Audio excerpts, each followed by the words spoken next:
rekomendasi sih kami sebenarnya mengingatkan ada 4 hal penting gitu ya. Pertama, janji Jokowi di April 2019. Nah, kalau dalam Islam itu kan ciri-ciri orang munafik itu ingkar gitu ya. Nah, kita nggak berharap Jokowi jadi orang yang ingkar. Penuhilah janji awak itu gitu ya. Janji sebagai presiden dan masyarakat sudah memenuhi kewajibannya atau memenuhi apa yang menjadi kewajibannya, milih dia sebagai presiden, memberikan amanah Jokowi sebagai presiden untuk 2 kali, ya sekarang dia jalankan supaya dia nggak jadi seperti orang munafik, ingkar gitu ya. Nah, yang kedua gitu, kami mengingatkan gitu ya, negara ini ada namanya ketika semangat reformasi, MPR waktu itu menerbitkan ketetapan MPR nomor 9 tahun 2001 tentang pembaruan agraria dan pengelolaan sumber daya alam. TAP MPR ini bercerita gitu ya, bahwa kemiskinan, hancuran lingkungan di Indonesia itu karena satu, tumpang tindih aturan, yang kedua dominasi segelintir orang, yang ketiga pemanfaatan yang tidak ramah lingkungan. Nah, TAP MPR ini bilang tuh, Presiden dan DPR, ente berdua secara bersama-sama evaluasi itu semua peraturan perundang-undangan, termasuk kelembagaan. Lalu tata ulang untuk kepemilikan, redistribusi ke masyarakat yang nggak bertanah. Lalu yang punya legalisasi untuk sumber daya alam, kalau rusak dia dipulihkan. Kalau dia baik, dijaga gitu ya. Nah, kita tahu Rempang Eco City ini kan bertentangan dengan semangat tersebut. Udah saatnya gitu ya.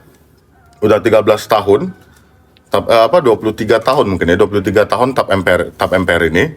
Sebaiknya Jokowi bisa nih. Karena laporannya sesuai dengan TAP MPR itu, dilaporkan sekali setahun setiap rapat istimewa, rapat tahunan MPR. Kapan tuh? 18 Agustus.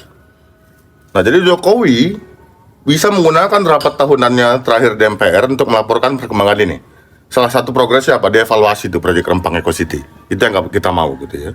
Nah, kalau memang Jokowi yang nggak mau, memang dia mau memilih jadi orang yang munafik, yang ingkar, seperti yang diajarkan oleh Islam gitu ya. Nah, kita berharap Prabowo yang melaksanakan itu gitu. Sebagai presiden gitu ya, sebagai presiden Indonesia 5 tahun ke depan gitu. Yang ketiga, tentu kita berharap Komnas HAM gitu menindaklanjutin rekomendasi ke Kapolri. Dia tanya Kapolri, kau udah jatuhin nggak hukuman terhadap polisi-polisi yang nembak gas air mata secara berlebihan, lalu pembukaan posko yang meneror warga. Kita minta itu, karena kan dalam rekomendasinya si Komnas HAM bilang nggak cukup tuh penjatuhan sanksinya secara etik dan disiplin aja. Kalau memungkinkan untuk sanksi pidana ya jatuhin aja gitu. Itu yang kita berharap gitu ya. Lalu Ombudsman kan ngasih 4 rekomendasi itu.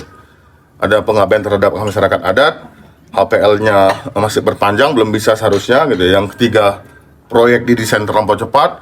Yang keempat, pelaksanaan proyek menakut-nakutin gitu ya. Mereka harus periksa nih semua kementerian dan lembaga yang melakukan ini, yang direkomendasikan. Sudah mereka lakukan belum?